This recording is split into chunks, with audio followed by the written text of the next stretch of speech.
what are some of the stories, myths, whatever you want to call it, around gluten, and how should one see it? Maybe from the side of if someone genuinely feels they're sensitive to gluten, then from the side of just general health and well-being.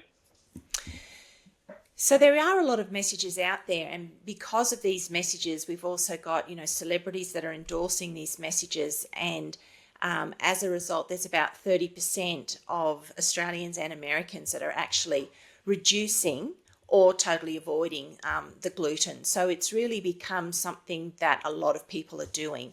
Many people say, oh, well, but isn't it healthier? And it depends on where your perception of health is coming from. If you are ill and you've got conditions where gluten is actually giving you symptoms, then if you're going to be taking that gluten away, that's going to be making you feel much healthier. But if you're just listening into this story and thinking, oh, gluten's healthier, I've got to go out and avoid gluten, then it's not necessarily going to be beneficial for you. Some people do it to lose weight, and they say, oh, I've lost weight because I'm on a gluten-free diet. A gluten-free diet, once the first 6 months you're over it, and then you're kind of thinking, all right, now I'm going to go out and buy gluten-free Cheezels and gluten-free Tim Tams and gluten-free everything else, you actually end up gaining more weight. So that initial weight reduction probably comes because you're in a social setting now and you've avoided gluten. So there's a whole lot of wheat-based foods that you would normally hoe into that you're not hoeing into anymore. So from that, is it healthier?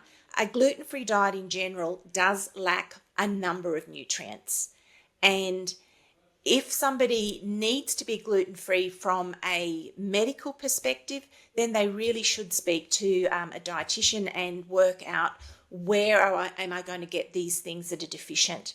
So one of the really big ones that become deficient are the B vitamins, because in a wheat-containing diet, the breakfast cereals, the breads, they're all fortified. So in goes iron, niacin, riboflavin, pantothenic acid, zinc. It goes into that. And I could send a wheat eater to, breakfast cereals and breads and get probably 30% of their daily intake from fortification. That is not in gluten-free foods.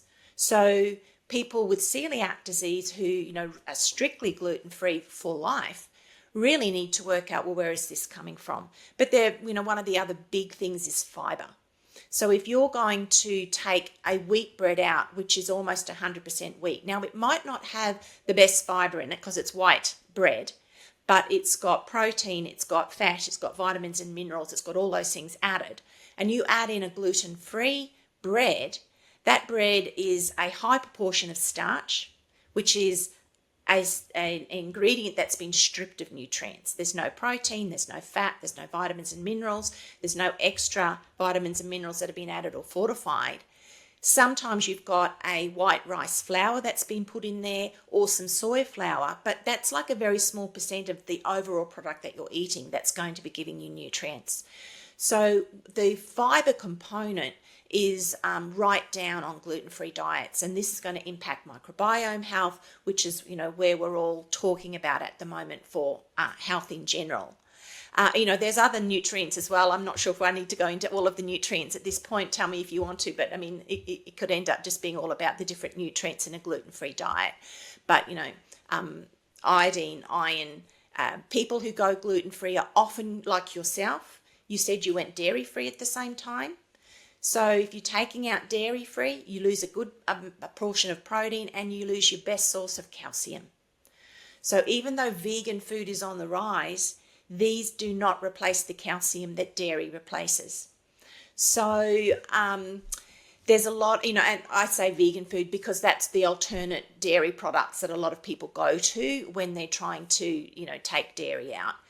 Many could sort of just go lactose free and keep that dairy calcium component in, and it would probably be good. So you can see I can pull apart the diet in a lot of different ways, and that is why if gluten-free is something that somebody needs to be having or they're dedicated to do for a whole variety of different reasons, they really should see somebody about what are the nutrients so that well, where can I find them on a gluten-free diet? And essentially, those things will come through the less processed foods.